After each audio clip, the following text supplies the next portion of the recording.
The Secret of the Third Reich, Antarctica, New Swabia. New Swabia. The secret base of the Third Reich in Antarctica. Date of writing: the 10th of May 2021. Reading time: 40 minutes. It is still said that Nazi Germany was not completely destroyed in 1945. Part of Hitler's adherents managed to escape to the end of the world, to Antarctica, where a secret base 211 called New Swabia was created in the system of underground karst tunnels and caves of the sixth continent. The only way to get to the new German state was by submarine. From the side of the land, reconnaissance aircraft and surface ships have seen and still see only a thick ice shell and black coastal rocks. The fact that there may be a secret Nazi facility at the southernmost point of the Earth was told to us by the son of the Nizhny Novgorod scientist Arkady Nikolaev, the first in the world to reach the pole of inaccessibility of Antarctica in 1958. Do you think my father was sent to the pole to put a bust of Lenin there? Andrei Nikolaev voiced his version. It's hard to believe. 13 years after the war, when the country was still half in ruins, for some reason, colossal funds were suddenly invested in my father's expedition. He led his team into the center of Antarctica in all-terrain vehicles at a speed of 5 kilometers per hour, risking falling into ice cracks several kilometers deep. Behind them they dragged a sleigh with diesel fuel weighing 30 tons. 2 people died from lung burns because they jumped out of the cabs of all-terrain vehicles without special masks on monkey fur. 2 planes were washed into the ocean near the shore. Why such sacrifices? I do not rule out that the expedition to the pole was a cover, but in fact the USSR, like our other allies in World War II, was looking for traces of a Nazi base there. It is worth noting that the German Hans Ulrich von Kranz was the first to speak about the secret Nazi base. He managed to track down the former SS officer, scientist Olaf Weizsäcker, who, as it turned out, saw the base with his own eyes. In 1938, Weizsäcker got there as a research scientist, and in 1945 already as a refugee, escaping along with other members of the SS order. Von Kranz found Weizsäcker in Argentina. The result of this meeting, as well as many years of independent research, was Kranz's sensational book entitled The Swastika in the Ice. The Germans began to explore Antarctica in 1938, when German reconnaissance aircraft flew over the continent. Photographing the area from the air, German scientists, among whom was Olaf Weizsäcker, discovered among the eternal snows oases with warm lakes, free from snow and covered with vegetation. There they found the ruins of 2 ancient cities, the inscriptions on the walls of which resembled runic ones. These stunning discoveries, which were immediately classified by the secret services of the Third Reich, turned the world view of Antarctica as a dead country of eternal ice and terrible cold. But the most interesting was not outside, but inside. According to Weizsäcker, the water in the Amundsen Sea turned out to be several degrees warmer than in other surrounding waters. Moreover, warm springs beat from the shore. To study this phenomenon, on Hitler's personal order, 5 of the newest submarines were sent. Arriving in Antarctica, one of them dived under a rock and ended up in a system of caves connected to each other by deep freshwater lakes, so warm that you could even swim in them. Above the underground lakes, another tier of caves was discovered, but completely dry and suitable for habitation. In many of them there were traces of ancient human activity, reliefs on the walls, obelisks and steps carved into the rocks. It was a vast, habitable underworld. It must be said that Adolf Hitler believed in the ancient theory of the hollow earth, which is that inside the globe, like a nesting doll in a nesting doll, contains several lands and civilizations that, perhaps, significantly surpass us in development. Such an idea completely contradicted the orthodox science that the Earth consists of a continuous layer of crust, mantle and core. Hitler took the report on the underground kingdom of Antarctica as confirmation of his theory and decided to build a system of secret cities there, later called New Swabia. And now huge transport submarines crawled across the entire Atlantic Ocean, transporting food supplies, clothing, medicines, weapons and ammunition, mining equipment, rails, sleepers, trolleys, cutters for tunneling to New Swabia. The boats went back to Germany loaded with minerals. In 1940, the richest deposits of rare earth metals were discovered on the territory of Ellsworth Land. From that moment on, New Swabia ceased to be an exclusively costly project for Germany and began to bring tangible benefits, writes von Kranz. The situation with rare earths in Germany still surprises many historians. The Reich did not have its own deposits. The reserves accumulated by 1939 should have been enough for a maximum of 2 years. By all accounts, German tank production was to come to a complete halt in the summer of 1941. However, this did not happen. Where did the Germans get the most important raw materials from? The answer is obvious: from the ice continent. According to von Kranz, by 1941 the population of the underground city had reached 10,000 people. He was already fully self-sufficient in food. A huge oasis with a fertile soil layer with an area of 5,000 kilometers, which was called the Garden of Eden, was discovered 100 kilometers from the coast. By the end of 1943, the construction of a shipyard for the repair of submarines was completed in the karst caves. The scale of the enterprise was such that it was easy to organize the mass production of submarines there. Several metallurgical and machine-building enterprises were already operating in New Swabia. And in 1945, the base became the last refuge for the Nazis. After the surrender of Germany, it turned out that many submarines had disappeared in an unknown direction. The victorious side did not find them anywhere, neither on the ocean floor, nor in ports. Most likely, they sailed far to the south. In total, about 150 submarines were prepared for the Great Exodus, writes von Kranz. A third of them were transport vehicles, with a fairly large capacity. In total, more than 10,000 people could be accommodated on board the submarine fleet. In addition, relics and valuable technologies were sent overseas. According to him, the submarines of the dying empire took with them its brains, biologists, specialists in rocket technology, nuclear physics and aircraft construction. The winners never got the cutting-edge achievements in the field of high technologies. Meanwhile, on the eve of the defeat in Germany, atomic bombs, jet aircraft, ballistic missiles V-1, V-2 and V-3. The latter was able to reach a height that is considered outer space. It is now reliably known that, by the end of the war in Germany there were 9 research enterprises where projects of flying discs were being developed, that is, flying saucers or circular wing aircraft. Where these developments have gone is unknown. Working in the archives, von Kranz discovered the names of several factories that produced high-tech products and which, after the war, disappeared into obscurity.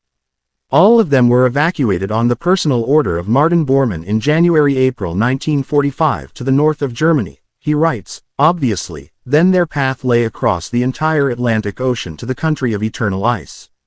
Valuable trophies never went to the winning side. Mankind tried 3 times to find base 211. And all 3 times these attempts ended tragically in the death and disappearance of people. Von Kranz describes them in detail in the book The Swastika in the Ice. In 1947, an impressive American squadron of 14 ships set off to the shores of Antarctica in search of a Nazi base. In addition to the flagship aircraft carrier, it included 13 destroyers, more than 20 aircraft and helicopters, and 5,000 personnel. The operation was called High Jump, which in reality turned out to be not high at all. Flying over the coast, one of his American pilots spotted a quarry for mining. A detachment of 500 people went to this place on heavy all-terrain vehicles with air support from several aircraft. Suddenly, fighters with crosses on their wings appeared in the sky, and the landing force was destroyed in a few minutes, burning planes and all-terrain vehicles. That's all that was left of it. Then one of the U.S. ships was blown up, a column of water rose in its place. And quite unexpectedly, objects resembling flying saucers appeared in the sky. They darted silently between the ships, like some kind of satanic blue-black swallows with blood-red beaks, and continuously spat deadly fire, recalled expedition member John Seierson many years later. The whole nightmare lasted something like 20 minutes. When the flying saucers again dived under the water, we began to count the losses. They were horrendous. The torn squadron returned to America and the case was labeled top secret for a long time. The next victims were members of the Jacques-Yves Cousteau expedition. On the Calypso ship in 1973, its crew went to Queen Maud Land with an unofficial assignment from the French intelligence services to find traces of Base 211. Cousteau's scuba divers discovered an underwater entrance to underground caves and made their way there. But all 5 people perished in one of the tunnels. The expedition had to be cancelled immediately. The USSR paid the third for its curiosity. We have already mentioned the 1958 expedition. It did not find anything. Novaya went in search in the late 70s, when aerial photographs appeared that showed large, snow-free and inhabited oases in Antarctica. A group of researchers was sent to one of them. Ours set up camp in the oasis, and then tried to get into the mine leading into the earth. At that moment, a powerful explosion was heard, and 3 people died. A few days later, the rest of the expedition members disappeared without a trace. Since then, the world powers have ceased to disturb the mysterious inhabitants of the ice continent. A logical question arises: does the base of the Third Reich exist now? There is no unequivocal answer even today, but there are more than enough indirect ones, says our historian Vadim Telitsyn in his book, Hitler in Antarctica, Cylinders, and Other Geometric Figures, Flying from One Tip of Antarctica to Another. The second argument for such statements is the skull of Hitler, who allegedly shot himself, which, after much research, turned out to be female. This suggests that someone needed to stage the death of the Führer in order to completely confuse the traces. What would Hitler look like when he was old? On the left is the original, on the right is a computer model. Therefore, it is possible that the Third Reich is still flourishing under the ice of Antarctica, far ahead of us in scientific and technological progress. This would at least explain the nature of unidentified flying objects that we consider to be aliens. Video. Secrets of New Swabia. It had claims until it ceased to exist as a state, still excite the minds of researchers of the unknown. Someone considers New Swabia just a certain territorial Antarctic sector, interesting for scientific study. According to conspiracy theorists, Neuschwabenland is the secret base of the Third Reich. In any case, the Germans continue to explore the territory of the former New Swabia today. The German Antarctic station Normeier 3 operates there. Territory of Queen Maud territorial claims to the Arctic New Swabia existed for 6 years, from 1939 to 1945, a period when Nazi Germany still did not lose hope of world domination. The name of the German Antarctic sector comes from Schwaben, Swabia. This is the former duchy of the German Empire, whose lands were ceded to France at the beginning of the 19th century. It should be noted that the German government did not formally renounce the lands of New Swabia. However, today this territory is called Queen Maud Land and the rights to it are claimed by Norway. From the first expeditions to the Nazi project, Neuschwabenland. Following the example of other countries, Germany began exploring Antarctica at the end of the 19th century. The purpose of these expeditions was scientific research. Before the Nazis came to power, Germany carried out 2 independent Antarctic expeditions, from 1901 to 1903 and from 1911 to 1912. The Germans were the first to test atmospheric probes filled with hot air there. They also discovered, described and gave the name of the new surveyed territory, which they called Kaiser Wilhelm II Land. In the second expedition, German scientists were going to go through the whole of Antarctica in order to find out what it is like, a continuous continent or an island group. The large-scale project failed, but the researchers discovered 2 more geographical objects, named by the Germans the Luitpold Coast and the Filchner Ice Shelf. In 1933, headed by A. Hitler, the German National Socialist, the Political Workers' Party (NSDAP) became the ruling party in Germany. The collector of territories, Adolf Hitler immediately announced territorial claims to the no man's Antarctica, which the Führer considered as a potential new territory of the Third Reich. The Germans began preparations for a new, third, expedition to Antarctica with the aim of exploring a certain part of the mainland and subsequently securing this territory for Nazi Germany. Antarctic land was supposed to become that very New Swabia, Neuschwabenland. What was Alfred Recher's expedition doing there? Preparations for the New Swabia expedition continued until 1938. The German ship, Swabia, was re-equipped for Antarctic research. A hydroplane, a crane and other equipment were fixed on it. The team of specially trained polar explorers was led by Captain Alfred Recher, an experienced explorer who had repeatedly visited the North Pole. It is alleged that this expedition cost the budget of Nazi Germany in the amount of about 3 million Reichsmarks. In December 1938, the Swabia set sail from the port of Hamburg in the direction of Antarctica. The journey to the mainland took a little over a month. The research, and they were large-scale, took less time than the actual journey from Hamburg to Antarctica. In mid-February of the same year, the expedition set off on the return journey. During this expedition, photographs were taken from 2 aircraft of the Antarctic territory with a length of over 300,000 square kilometers, and in general, German researchers flew about 600,000 square kilometers. The Schirmacher oasis was discovered, on which there was no ice. The Germans scattered around the perimeter of the explored territory a large number of pennants with a Nazi swastika, thus marking the boundaries of their future possessions.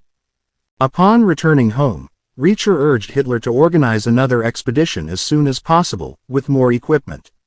But the outbreak of World War II prevented the implementation of these plans. Nazi Antarctic Military Base 211, New Berlin, nothing more than a myth. In the 3 weeks of their stay in Antarctica, the Reacher expedition could not build even a semblance of a military base there. Yes, she did not set such a goal, it was physically impossible. Meanwhile, conspiracy theorists and esotericists attribute the equipment of the Antarctic Secret Military Base 211, New Berlin, to Alfred Reacher.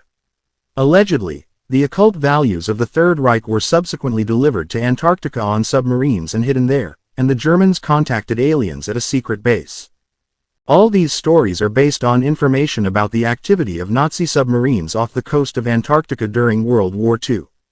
German submariners really often cruised in these places, especially since 1943, the period of the turning point in the Great Patriotic War, when it became clear to the Nazis that their defeat in this war was apparently inevitable.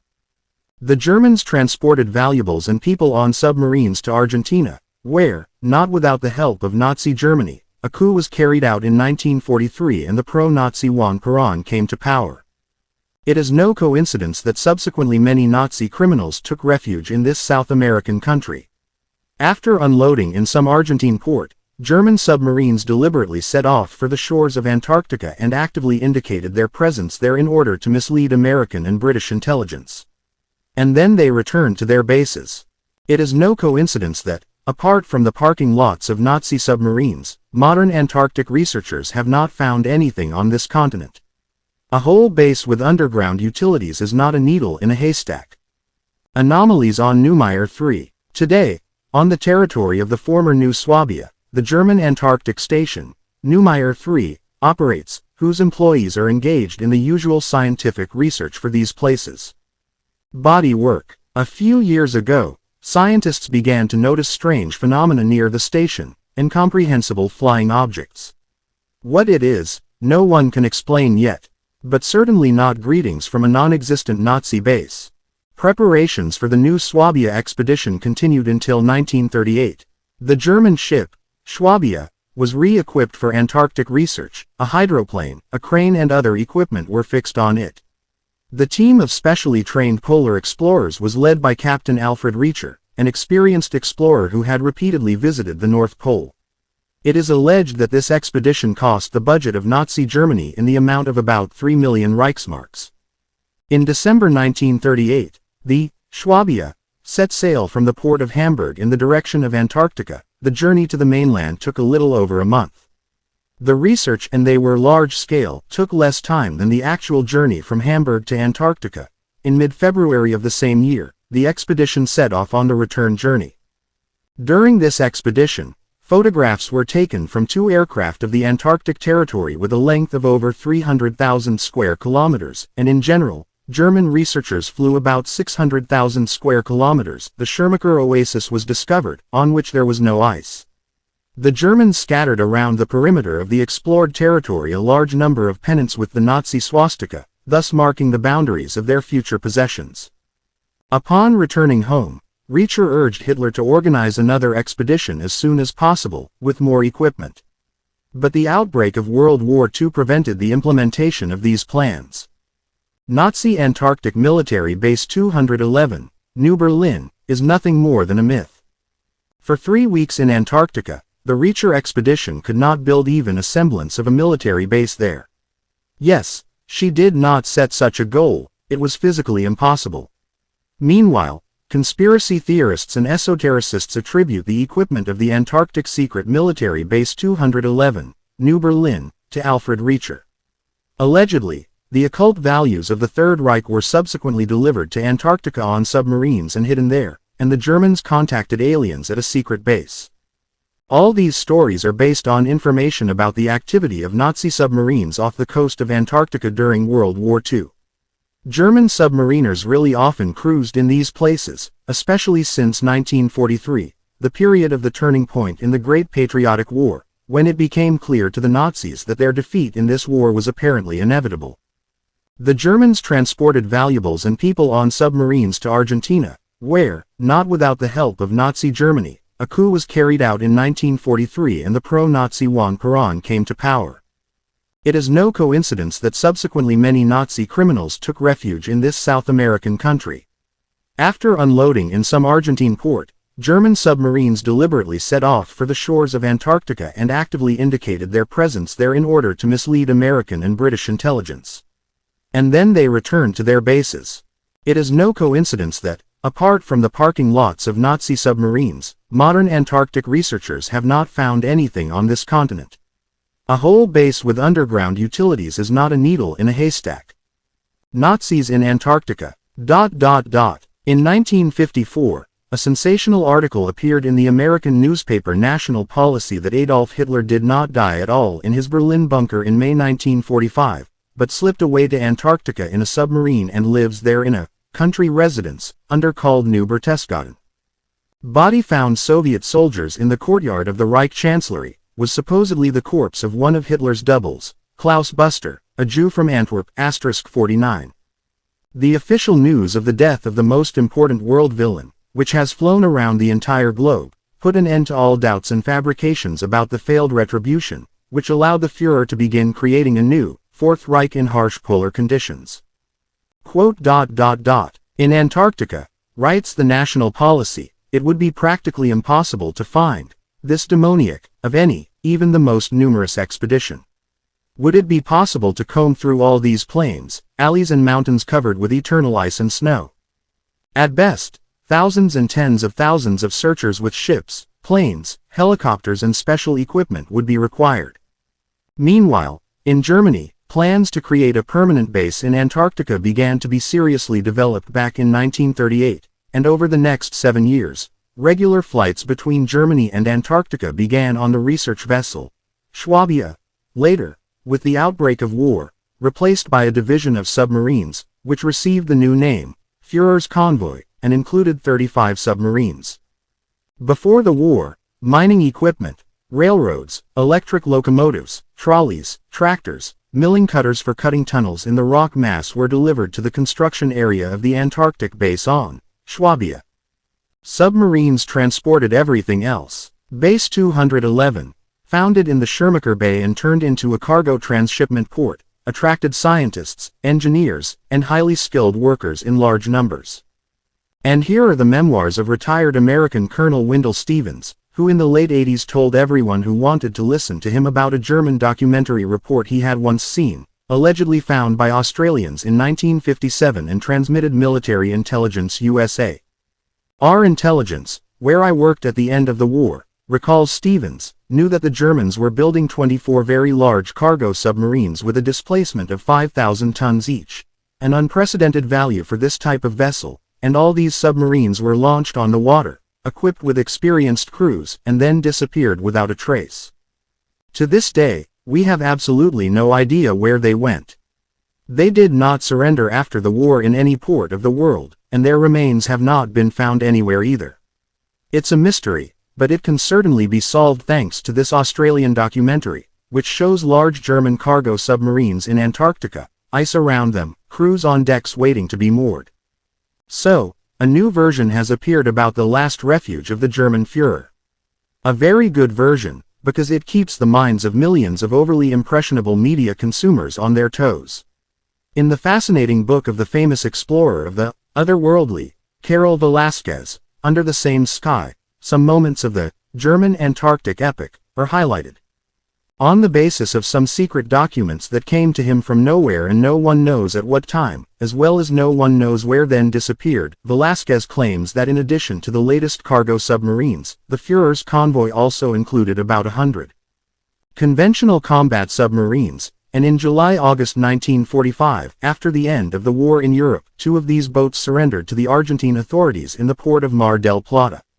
The captains of these ships were Otto Wehrmouth U-530 and Heinz Schäfer U-977.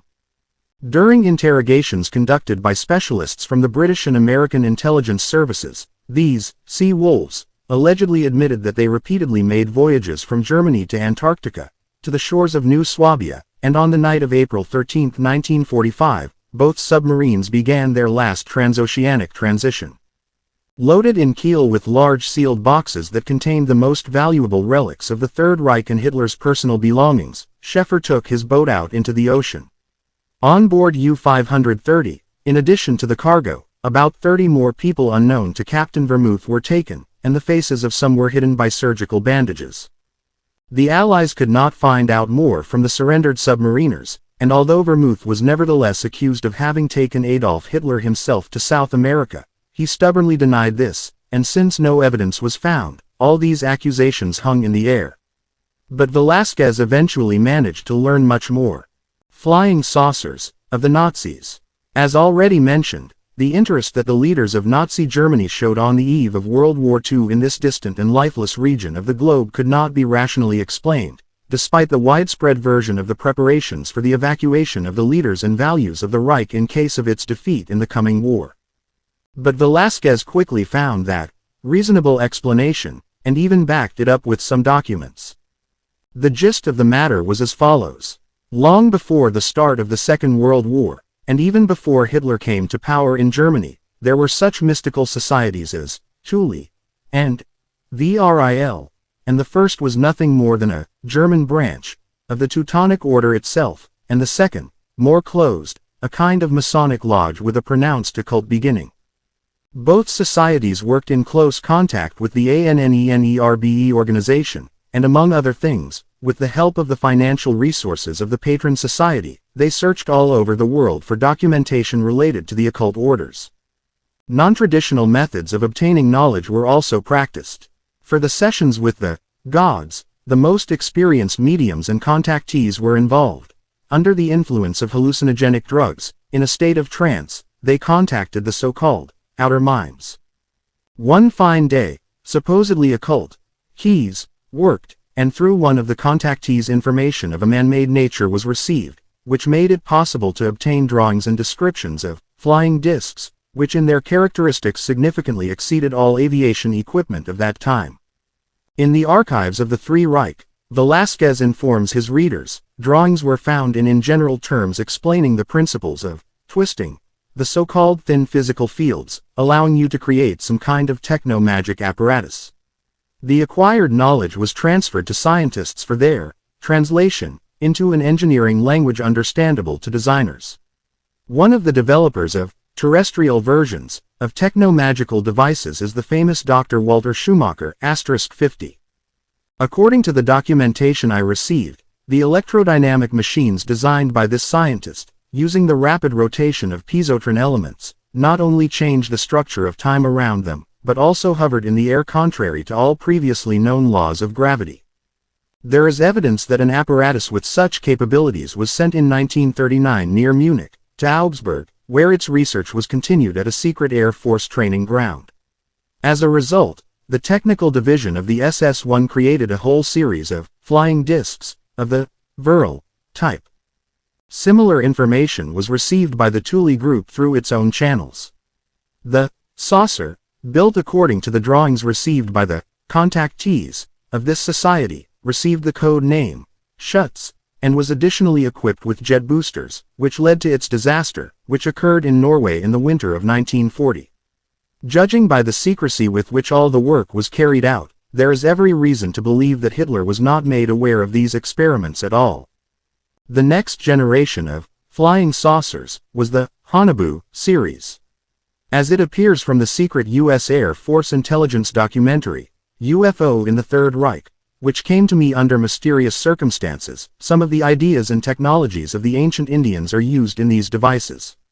Engines for Haunebu were designed by the most prominent Austrian scientist in the field of fluid motion, Walter Stauberg. All work was supervised personally by Himmler, who did not spare any funds to finance such grandiose projects. With the help of additional appropriations, an SS development center with enhanced capabilities, Bouvet IV, was created, in which a top-secret, flying saucer, project, Honbaru X boot, with a diameter of 26 meters was soon developed. The so-called perpetual motion machine, a TACHYONATOR-70 with a diameter of 23 meters, was used as a mover on the Honbaru X boot. The control was carried out by means of a pulsed magnetic field generator under the index, 4A SIC. The device could develop a practical speed of about 6,000 km per hour, but by increasing the engine thrust it was planned to reach a speed 4 times greater.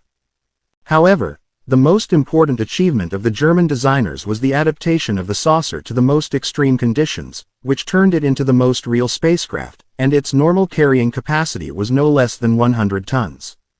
Serial production of this model was scheduled for 1944, but by that time the next, more advanced version, the Honbaru I, was tested, intended for air combat with enemy naval squadrons.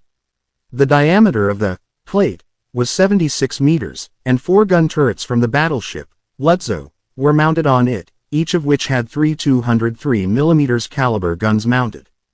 In March 1945, this saucer made one revolution around the Earth at an altitude of more than 40 kilometers and landed in Japan, at the naval base of the Japanese fleet in Kure, where the onboard guns were replaced at the local shipyard with 9 Japanese 460 mm caliber guns from the battleship, Yamato, *51. The Honbaru I was driven by a free energy engine that used the almost inexhaustible energy of gravity *52. By the end of the war, the Nazis had 9 research facilities, which tested a variety of flying disc projects. All these enterprises with scientists and key figures from the leadership of the Third Reich were successfully evacuated from Germany. I have reliable information that they were transported to a place called New Swabia. Today it may already be a decent-sized complex. Maybe these large 5,000-ton cargo submarines are also located there. Many competent sources claim that since 1942, thousands and thousands of prisoners of concentration camps, as well as many scientists, engineers, pilots, were transferred to the South Pole with the help of submarines and politicians with families and members of the Hitler Youth, the gene pool of the future, Führer race. Contactee Randy Winters provided me with information that in the bowels of Antarctica there is a whole underground city called New Berlin with a population of more than 5 million people, and this is in addition to numerous villages and outposts scattered throughout New Swabia. The main occupation of the inhabitants of New Berlin is genetic engineering and space flights. To generate all the energy necessary for the needs of such a huge conglomerate, the so-called Kohler converters are used, devices that operate on the same principle as the flying disc engines, that is, using the energy of the Earth's gravity. In direct confirmation of the existence of the base are repeated observations of UFOs in the area of the South Pole. They quite often see plates and cigars hovering in the air, and in 1976 Japanese researchers from the Antarctic Scientific Station, Showa, located in the Lutzow home bay on the western edge of Queen Maud Land, using the latest equipment, simultaneously spotted 1 round objects that dived to Antarctica from space and disappeared from the screens. The same Randy Winters reports that in post-war years a German Antarctic colony has made contact with a civilization from the Pleiades constellation, and a real alien spaceport is located in the New Berlin area. After the war, the aliens took on the service of some of the Germans. Since then, at least 2 generations of Germans have grown up in Antarctica, going to school with alien children and interacting with them from an early age. Today they fly, work and live aboard unearthly spaceships. And they no longer have those desires to rule over the planet that their fathers and grandfathers had, because, having known the depths of the cosmos, they realize that there are things in the world that are much more significant. Quote, Antarctic Uranus. In 1961, a significant event took place in the official history of Antarctica, uranium deposits were officially discovered in its depths. And not just deposits, but entire deposits, comparable in their importance to the scale of the entire continent, and even the entire civilized world, and the richest ores are located just in New Swabia, Queen Maud Land. Many years have passed since then, and the development of minerals in Antarctica is prohibited by the provisions of the famous Treaty of 1959.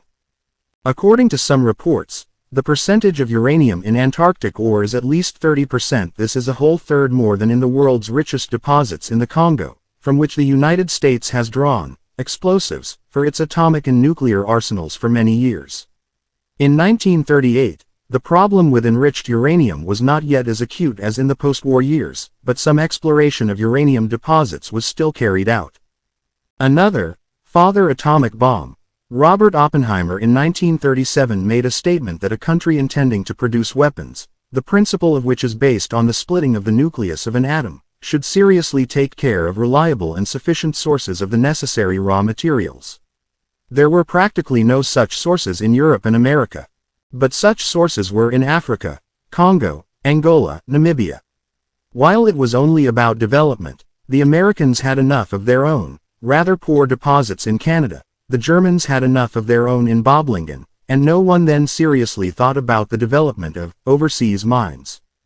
But the Germans, despite Hitler's frank disregard for the new type of weapon, became clear before everyone else that European uranium sources were of little use for the mass production of an atomic bomb, since the uranium content in the available ore was too negligible, and even an emergency construction could not solve the problem. Enrichment plants. On the eve of a major European war, it would be unreasonable to rely on African deposits, and that's when it was decided to probe the no man's continent, Antarctica. Digging through the collection of rock samples brought from Antarctica by the German polar explorer Wilhelm Filchner, *53, in 1912, the head of the Nazi atomic project, Dr. Werner Heisenberg quite reasonably suggested that the richest reserves of high-quality uranium could be in the bowels of Queen Maud Earth. Intoxicated by his political victories in Europe, the annexation of Austria and the division of Czechoslovakia, Hitler easily allowed himself to be persuaded by Himmler, Göring and Raeder to agree to send an equipped expedition to distant Antarctica in search of mythical roots. At the celebration on the occasion of the completion of the building of the new Reich Chancellery, Hitler smugly said, "Well, okay. If in this divided, redistributed Europe, a couple of states can be annexed to the Reich in a few days, then no problems are foreseen with Antarctica, and even more so." In Steiss, I heard Hitler, 1989. Meanwhile, in Antarctica, the events already described above were taking place. Two German expeditions, one after the other, combed the whole of New Swabia up and down and found it a well-equipped Base 211, on the shores of the Russian Gulf, quickly renamed Bismarck Bay. Regular communication was established between the Reich and the conquered country, which made it possible to short-time transfer a significant number of workers and engineers to New Swabia to develop uranium deposits. The selection of guards for the rapidly expanding work was assigned to none other than Hauptstarführer Otto Skorzeny, who had just completed his business in Austria and Germany. Key participation in the Anschluss in March, and in Crystal Night, 54, on August 38. The extraction of extremely uranium-rich ore was deployed by the beginning of 1940, until the British fleet cut off oxygen to these promising undertakings. Concerned about the successes of the Nazis, the Americans, having correctly understood their intentions, but completely wrongly oriented in the goals pursued by the Germans, urgently mobilized their Papanin, R.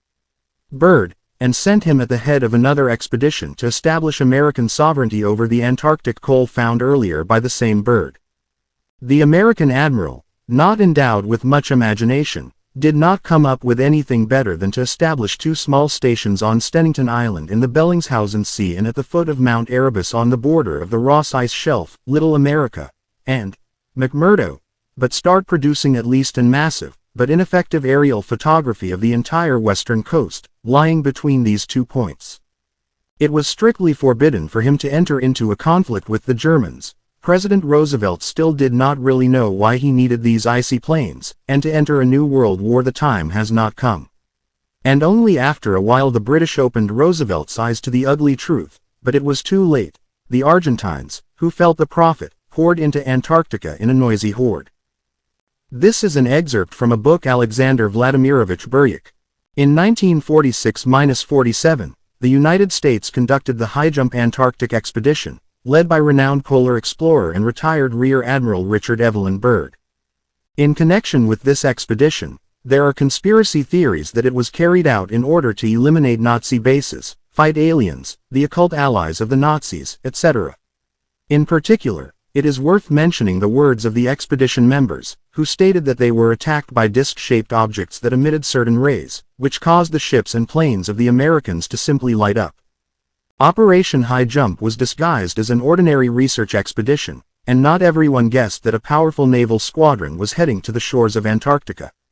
An aircraft carrier, 13 ships of various types, 25 aircraft and helicopters, more than 4,000 people, a 6-month supply of food, these data speak for themselves. It would seem that everything went according to plan. 49,000 photographs were taken in a month. And suddenly something happened, about which the U.S. authorities are silent until now. On March 3, 1947, the expedition that had just begun was urgently turned off, and the ships hurriedly headed home. In May 1948, some details surfaced on the pages of the European magazine Brisant. It was reported that the expedition met stiff resistance from the enemy. Were lost at least one ship, dozens of people, 4 combat aircraft, 9 more aircraft had to be left as unusable. What exactly happened can only be guessed at. According to the press, the crew members who dared to reminisce talked about flying discs that surfaced from under the water and attacked them, about strange atmospheric phenomena that caused mental disorders. Journalists cite an excerpt from a report by Richard Byrd, allegedly made at a secret meeting of a special commission. The U.S. needs to take defensive actions against enemy fighters flying out of the polar regions. When New War America could be attacked by an enemy that has the ability to fly from one pole to the other at incredible speed. Almost 10 years later, Admiral Byrd led a new polar expedition, in which he died under mysterious circumstances. After his death, information appeared in the press allegedly from the diary of the admiral himself. It follows from them that during the 1947 expedition, the plane on which he flew out for reconnaissance was forced to land by strange aircraft, similar to British soldiers' helmets. A tall, blonde, blue-eyed man approached the admiral and, in broken English, delivered an appeal to the American government demanding an end to nuclear testing. Some of the sources claim that after this meeting, an agreement was signed between the Nazi colony in Antarctica and the American government to exchange German advanced technologies for American raw materials. Indirect confirmation of the existence of the base is called repeated sightings of UFOs in the area of the South Pole. Often they see plates and cigars hanging in the air. And in 1976, Japanese researchers, using the latest equipment, simultaneously spotted 19 round objects that dived from space to Antarctica and disappeared from the screens. The history of Baza 211 originates from the German expedition of 1938-39 on the ship Schwabenland, under the command of an experienced pilot, polar explorer Captain Alfred Richer. Arriving at the shores of Queen Maud Land in January 1939, previously declared by the Norwegians as their possessions, the expedition began systematically photographing the territory using 2 Dornier seaplanes that were on board the ship. Within a month, the Mulliga-Hoffman Mountains, the Schermacher Oasis, and other geographical objects were discovered. The territory surveyed, no less than a lot, amounted to 250,000 square meters, km, almost half the area of Germany. At that time, the expedition did not create any secret base like the Vinitsa, Werwolf, or the Smolensk, Barenhall. For this it had neither the strength, nor the necessary building materials, nor the personnel. But this expedition marked the beginning of the development of Antarctica by the Third Reich. The territory filmed and staked out with pennants with a swastika was called New Swabia and declared the possessions of the Third Reich. Map of New Swabia clickable. The ships of the submarine fleet of Grand Admiral K. Donitz, specially equipped for navigation in the polar latitudes, began to go to Antarctica. Continuing research in the Schermacher Oasis area, German scientists discovered a system of caves with warm air. "My submariners have discovered a true earthly paradise," Donitz said at the time. For several years, the Germans carried out carefully concealed work to create a base under the code name, Base 211. Mining equipment, railroads, trolleys and huge cutters for tunneling were sent to the polar continent. At least 8 inches thick, cargo submarines of Type 14, Milchkuh, were built for the delivery of goods. This allowed the same Grand Admiral to throw out the phrase, Die deutsche U-Boot-Flotte ist stolz darauf, dass sie für den Führer in einem anderen Teil der Welt ein Shangri-La gebaut hat, eine unannehmbare Festung. The German submarine fleet is proud the fact that on the other side of the world he created for the Führer the impregnable fortress of Shangri-La. The thickest in the German submarine fleet were the Type 14, Milchkuh, cash cows, submarines, which served as supply boats in the Atlantic. They provided combat submarines with fuel, spare parts, ammunition, medicines, food. A total of 10 Type 14 submarines were built. All of them were sunk, and the coordinates of the death of each are known. They could not be those large cargo submarines, but boats like these, secretly built, could be used for flights to Base 211. There were no fundamental obstacles to the creation of such an underground base. Many of Germany's largest factories, such as the Junkers factory in the Nordhausen mountain, were located underground, in salt mines and dug tunnels and adits. Such factories successfully withstood any bombardment and usually stopped working only when enemy ground forces approached. Since 1942, thousands of concentration camp prisoners were transferred to Base 211 as labor force, as well as service personnel, scientists and members of the Hitler Youth, the gene pool of the future, Führer, race. According to some reports, Hitler and his wife Eva Braun did not commit suicide, but lived to old age under the ice of the South Pole, and according to other sources, in a secluded shelter in South America. Relatively recently, it became known that during the Second World War there was a top-secret formation of German submarines, called the Führer's Convoy. It included 35 submarines that were engaged in the delivery of secret cargo to Antarctica and other hidden places. At the very end of the war in Kiel, the weapons were removed from the submarines and containers were loaded with some things, documents. In April 1945, the last flights of submarines to Base 211 were made. Where they then went is still unknown. Only 2 of them, U-977 and U-530, found themselves in August 1945 in Argentina. In July 1945, Lieutenant Otto Wermuth's U-530 showed up off the coast of Argentina and surrendered to the Argentine authorities on July 10 in Mar del Plata. On August 17, U-977 of Lieutenant Heinz Schäfer surrendered there. Later, Steffner will write a book of memoirs about the last campaign. But there is not a single hint of a mission to Antarctica in it. The crews were arrested. The submarine commanders were interrogated by the Americans. One of the main reasons for the decision to sail to Argentina was German propaganda, Heinz Schäfer said during interrogation. We were told that American and British newspapers were writing that after the war all German men should be enslaved and sterilized. Another reason was the mistreatment of German prisoners of war who were kept in France after the end of the First World War, the long delay in sending them home. And, of course, we hoped for better living conditions in Argentina. There is no other information about Hitler. It can be added that the piece of Hitler's skull, carefully kept in the KGB archives, turned out not to be his at all, but someone else, possibly a doppelganger. This theory largely explains the facts of numerous contacts with German-speaking flying saucer teams that have taken place since then and are still happening today.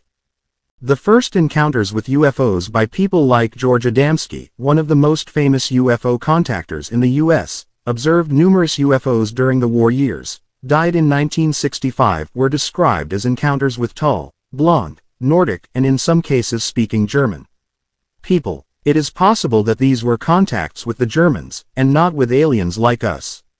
It is also possible that a secret Antarctic base exists to this day.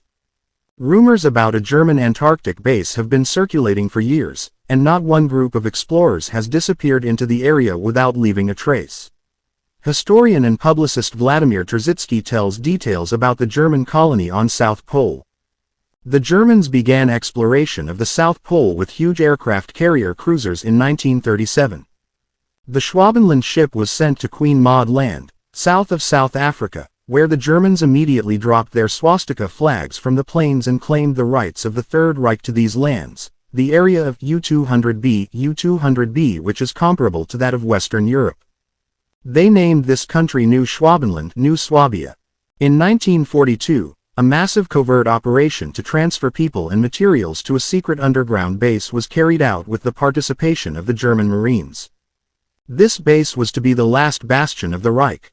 Several 100,000 concentration camp prisoners, as well as scientists and members of the Hitler Youth, were transferred to the South Pole using submarines and to actively colonize lands in South America to continue the Nazi experiment in creating a pure race of supermen, superhumans. It is said that today, under the South Pole, there is a huge underground city with a population of 2 million called, yes, you guessed it, New Berlin. The main occupation of its inhabitants today is genetic engineering and space flights. Admiral Byrd is rumored to have secretly met with the leaders of the German Antarctic colony in 1947 after his inglorious defeat and signed a treaty of peaceful coexistence between the Nazi colony of Germans under the South Pole and the U.S. government in the exchange of German advanced technology for American raw materials. For more details on the Nazi base at the South Pole and their spaceflight-capable vehicles, see Man-Made UFOs, 1944-1994 by Renato Vesco and David Hatcher Childress. It analyzes in the most detailed way the features of the first years of research on disc-shaped flying vehicles. Some sources claim that towards the end of World War II, the Germans managed to develop interplanetary aircraft without moving parts that could fly to the Moon and even Mars. Some scientists cite videos and print articles to prove that the Germans did indeed fly there either at the end of the war or immediately after it, and the flights were made from their Antarctic base. A number of military historians, such as Colonel Howard Bucher, author of Secrets of Hitler's Holy Spear and Ashes, insist that the Germans had already established bases in Queen Maud Land during the war. Subsequently, German U-class submarines, according to some reports there were at least 100 of them, took on board outstanding scientists, pilots and politicians and delivered them to the last fortress of Nazi Germany. Presumably, there were other Nazi bases in remote areas of South America, possibly in the mountain jungle and in the fjord region in southern Chile. According to the book by the German journalist Karl Brugger, The Chronicles of Akakura, one German battalion nevertheless found refuge in an underground city on the border of Brazil and Peru. Karl lived in Manaus and was killed in Ipanema, a suburb of Rio de Janeiro, in 1981. U.S. Navy Expedition. The expedition was conceived by the leadership of the U.S. Navy based, most likely, on the political and economic situation that prevailed in the country after the end of World War II. Before the war, the country was unable to fully recover from the Great Depression. The war slowed down this process. At the same time, Lend-Lease supplies which were not free of charge participation in hostilities, the Second Front, the Pacific Theater of Operations kept the economy afloat due to military government orders. But now the war is over. The USSR still seems to be an ally of the USA. Churchill's speech in Fulton has not yet been made, the arms race has not yet begun. There is no need for a state order for armaments, and there are no worthy tasks for Army units, in particular, for the U.S. Navy. Most warships are idle. The morale of the Marines, sailors and officers is falling. And here, probably, the command of the Navy came. Good idea. Equip an expedition to Antarctica. Chief of Naval Operations CNO Admiral Chester W.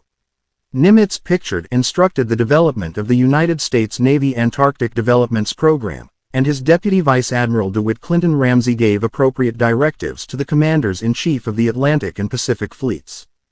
The implementation of the expedition was entrusted to the Task Force 68 of the Special Tasks of the Atlantic Fleet. The group was assigned several ships of the Pacific Fleet.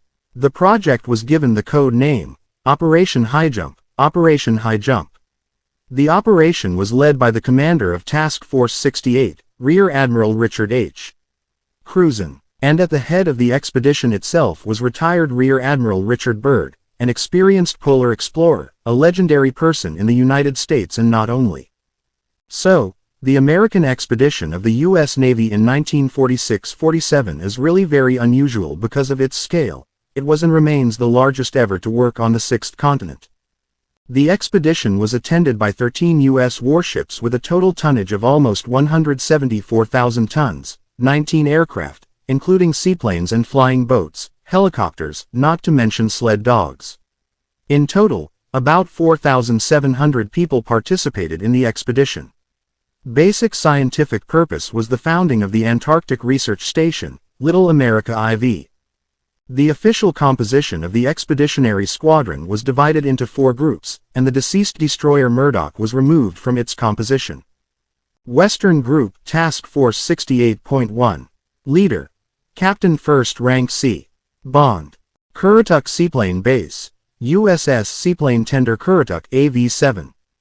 Displacement 14,000 tons. Commissioned June 26, 1944.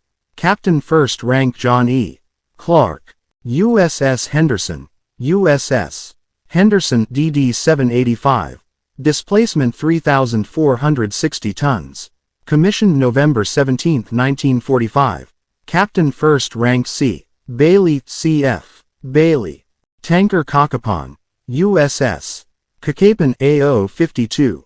Displacement 25,500 tons. Commissioned September 21, 1943. Captain 1st Rank R. Mitchell R.A. Mitchell. Central Group Task Force 68.2. Leader: Rear Admiral R. Cruzen. High-jump flagship, Mount Olympus Control Landing Craft, USS Mount Olympus AGC-8. Displacement 12,142 tons. Commissioned October 3, 1943. Captain 1st Rank R. Moore R.R. Moore. Landing Craft Yancey, USS Yancey aka 93. Displacement 13,910 tons. Commissioned October 11, 1944. Captain 1st Rank J. E. Cone. Landing Craft Merrick, USS Merrick aka 97. Same type as aka 93. Captain 1st Rank John J. Aurihan. Submarine Senate, USS Submarine Senate SS-408. Displacement 2,391 tons. Commissioned the 22nd of August 1944.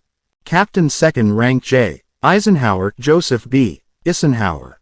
Icebreaker Barden Island, USS Burden Island AG-88. Displacement 6,515 tons. Commissioned April 30, 1946. Captain 2nd Rank J. Ketchum Gerald L. Ketchum. Icebreaker Northwind, USCGC Northwind WAG-282. Displacement 6,515 tons. Commissioned on July 28, 1945. Captain 1st Rank C. Thomas. Eastern Group Task Force 68.3. Leader: Captain 1st Rank J. Dufik. USS Brownson, USS Brownson DD-868. Displacement 9,090 tons. Commissioned the 7th of July 1945. Captain 2nd Rank G. Gimber HMS. Gimber. Pine Island Seaplane Base, USS Pine Island AV-12. The USS Currituck AV-7 is of the same type. Commissioned April 26, 1945. Captain 1st Rank G. Caldwell. Tanker Canisteo, USS Canisteo AO-99. Displacement 25,440 tons. Commissioned the 6th of July 1945. Captain 1st Rank E. Walker Edward K. Walker. Carrier Group Task Force 68.4. Leader: Retired Rear Admiral R. Byrd. Escort Aircraft Carrier Philippine Sea, USS Philippine Sea CV-47. Displacement 27,100 tons. Length 271 meters. Commissioned May 11, 1946. Captain 1st Rank D. Cornwell. Takes on board up to 100 aircraft. Went on an expedition with 6 R-4D Skytrains aircraft. Photo taken aboard the USS Philippine Sea in the Panama Canal, en route to Antarctica. Base Group Task Force 68.5. Leader: Captain First Rank K. Campbell. Base Little America IV. Footage of the construction of the Little America IV base. Below are the sleeve patches of the members of the expedition. The first patch was used by members of the Special Task Force 68.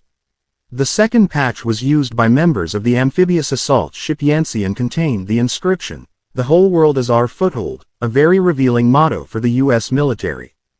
According to a U.S. Navy report, the purpose of the expedition was personnel training and equipment testing in the Antarctic cold. Declaration of U.S. sovereignty over the practically achievable territories of Antarctica. This goal was officially denied even after the end of the expedition. Finding out the feasibility of founding, maintaining and using Antarctic stations and exploring areas suitable for this. Development of technologies for the establishment, maintenance and use of Antarctic stations on the ice sheet, with special attention to the further application of these technologies in the interior of Greenland. Expansion of knowledge in the field of hydrography, geography, geology, meteorology, propagation of electromagnetic waves in the Antarctic. Continuation of the research started by the Nanook expedition in Greenland. Some Madden and Friedrich in 1975 published materials where the additional goal of the expedition was indicated, to break the last desperate attempt of resistance by Adolf Hitler. If we find him and his henchmen in the New Birkenstag, inside New Swabia, in the area of Queen Maud Land, we will destroy them. Be that as it may, but on December 12, 1946, the Western Group reached the Marquesas Islands, where the destroyer Henderson and the tanker Cacapon established meteorological stations. On December 24, air reconnaissance aircraft began to take off from the Karitik seaplane base. At the end of December 1946, the Eastern Group reached Peter I Island. On January 1, 1947, Captain 3rd Rank Thompson and Senior Warrant Officer Dixon, using Jack Brown masks and oxygen apparatus, made the first dive in Antarctic waters in U.S. history. William Menster, who served as the expedition's chaplain, became the first priest to visit Antarctica. During a service held in 1947, he consecrated this continent. On January 15, 1947, the Central Group arrived in the Bay of Whales, where they built a temporary airstrip on the glacier and established the Little America IV station. According to Richard Byrd and many members of the expedition, the Americans were attacked by devices resembling flying saucers. One of the expedition members, John Syerson, recalled, "They jumped out of the water like crazy and literally slipped between the masts of the ships at such a speed that the radio antennas were torn by streams of disturbed air. A few, Corsairs, managed to take off, but compared to these strange aircraft, they looked like hobbled ones. I didn't even have time to blink an eye, as two, Corsairs, struck by some unknown rays that splashed from the bows of these flying saucers, dug into the water near the ships. These objects did not make a single sound, they silently rushed between the ships, like some kind of satanic, blue-black swallows with blood-red beaks, and continuously spitting deadly fire. Suddenly, the Murdoch, which was 10 cables from us about 2 kilometers, blazed with a bright flame and began to sink. From other ships, despite the danger, lifeboats and boats were immediately sent to the crash site. When our Pancakes, XF-5U, skimmer, shortly before that, relocated to the coastal airfield, flew into the battle area, they could not do anything either. The whole nightmare lasted about 20 minutes.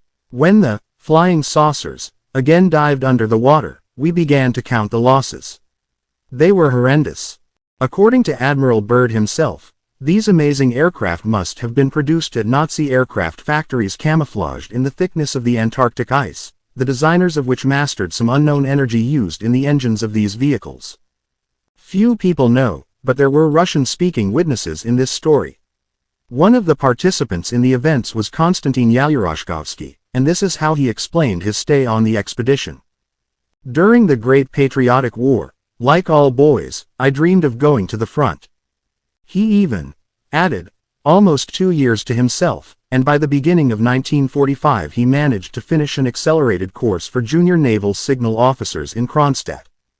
However, he almost did not participate in serious hostilities. The war ended.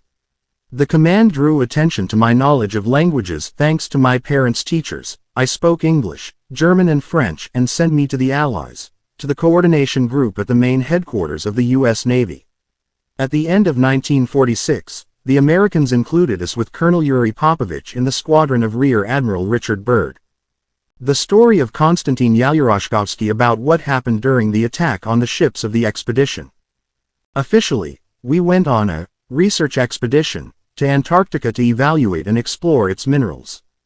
But what struck us was that the squadron included an aircraft carrier with combat aircraft fighters, bombers, attack aircraft and reconnaissance aircraft destroyers, minesweepers, a couple of submarines, tankers, marines. The voyage was long, and Yuri and I simply languished with longing and idleness. Only in the evenings did the officers gather in the cabin of the aircraft carrier and take their souls away. They played cards, smoked, drank, and talked. Moreover, as we have seen, none of them really understood where and why we were going. Once, the captain of the destroyer, Murdoch, Cyrus Lafargue, with whom we became friends, mentioned over a glass that he accidentally heard the phrase of Admiral Richard Byrd that the crews of 2 German submarines that arrived from Antarctica had surrendered to the Allied forces in Argentina. Our tipsy company immediately put forward a version with a laugh. They say, we are going to look for fascist bases at the South Pole.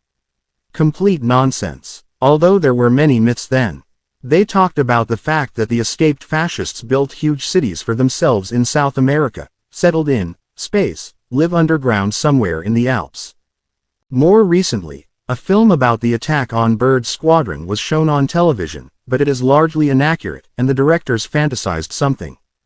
They attacked us, if my memory serves me, on January 27th. Yuri and I stood on the bridge, talking, smoking. Then they heard the cry of the observer, air, to starboard, and immediately the alarm sounded. About a dozen unknown aircraft were rapidly approaching us literally above the water itself, and not emerging from it, as the TV reporters claimed. About a dozen unknown aircraft. In a few seconds they were already above the squadron and went on the attack. They were strange disc-shaped cars with fascist crosses on their sides. And this is almost 2 years after the victory over Germany. The speed and maneuverability of the vehicles were simply amazing. They fired some kind of red beams. Maybe it was some kind of prototype of a modern laser weapon. The beams easily pierced the thick ship armor, while the enemy discs could change their course unthinkably, moving away from the hurricane fire of our anti-aircraft guns, and even hover over us. Several F-4 fighters slowly rose from the deck of the aircraft carrier, but they did not have time to join the battle. They were burned right there. The Americans tried several more times to lift a couple of air units into the air, but this was also unsuccessful. I had to shoot back only with anti-aircraft guns. Yura and I brought cartridges to heavy machine guns. Before our eyes, a red beam tore off the black gunner's hand and burned the deck. The aircraft carrier received significant damage, but then the enemy for some reason lagged behind us and transferred the entire attack force to the destroyer, Murdoch. A terrible picture. They literally burned it. Fire, explosions, screams, shooting. Sailors began to lower lifeboats. By the way, the film claimed that the discs allegedly used some kind of psychic weapon in that battle. The sailors clutched their heads in pain with their hands. It wasn't. It's just that the roar of the saucer engines above our heads was so powerful that it caused severe pain in the ears. I experienced something similar when a modern jet combat aircraft took off nearby. The fight lasted 10 minutes. As soon as the destroyer sank, the discs, without touching other ships, boats and lifeboats, just as quickly rushed low above the water beyond the horizon.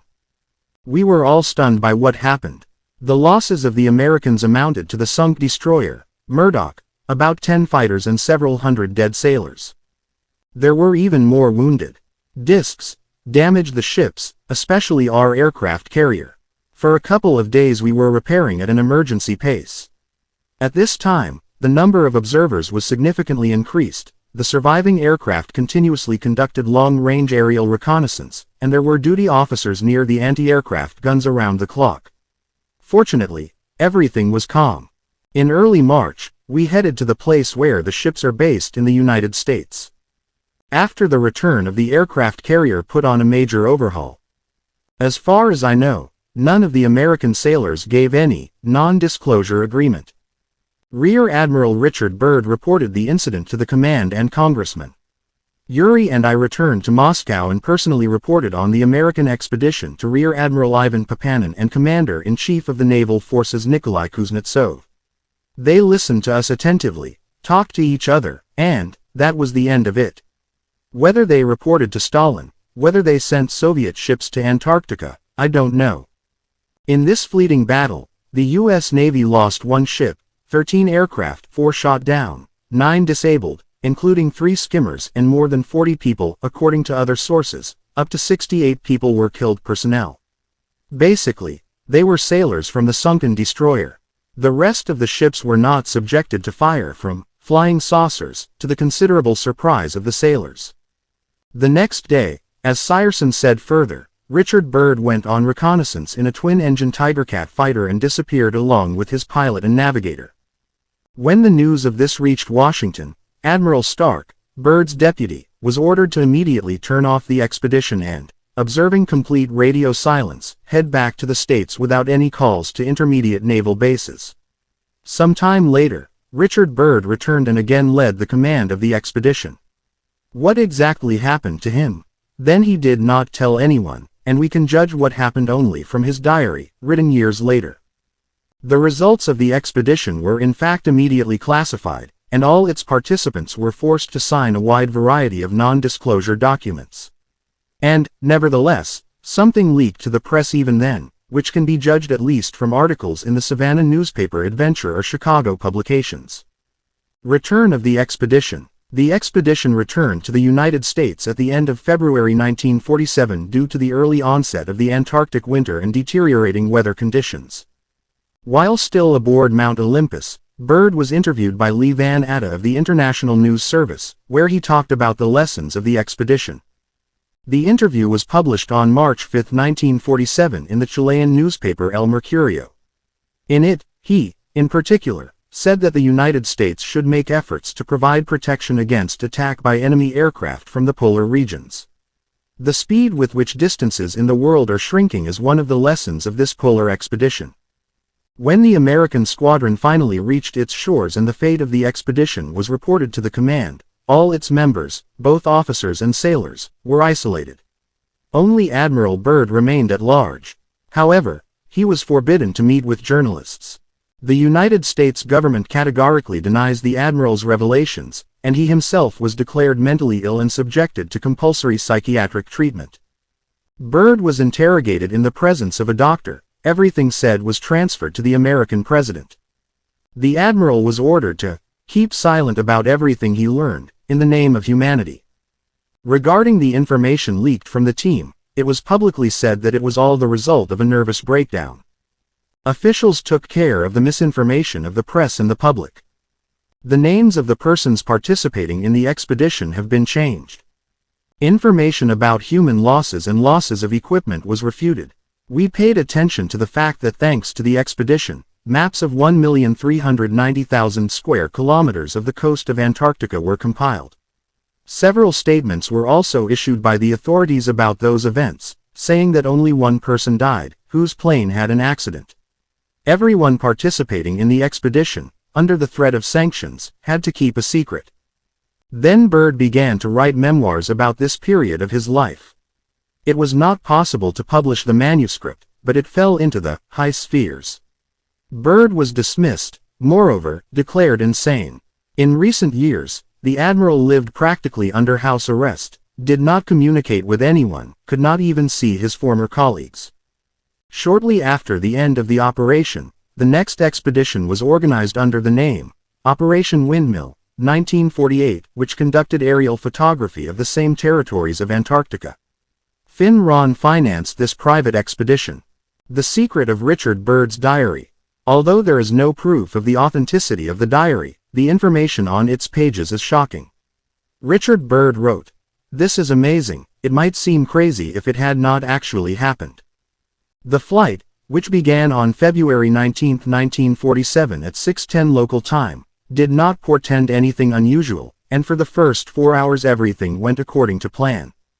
At some point, however, the onboard equipment stopped working, and in the place where the icy desert should have been, the pilot saw valleys overgrown with trees. Animals like mammoths grazed in the valley. Something resembling a city could be seen not far away. It was light, although there was no sun in the sky. Bird tried to contact the base, but was unsuccessful. Suddenly, strange disc-shaped aircraft appeared next to the plane. The Dakota aircraft stopped responding to control. The test equipment was useless. A voice came over the radio, speaking in English with a German accent, barely audible. "Welcome, Mr. Admiral, to our kingdom. Please relax, you are in good hands." Bird's plane was brought to the ground in such a way that the pilot suffered only a slight shaking during landing. Several people came to greet him. They were tall and blonde.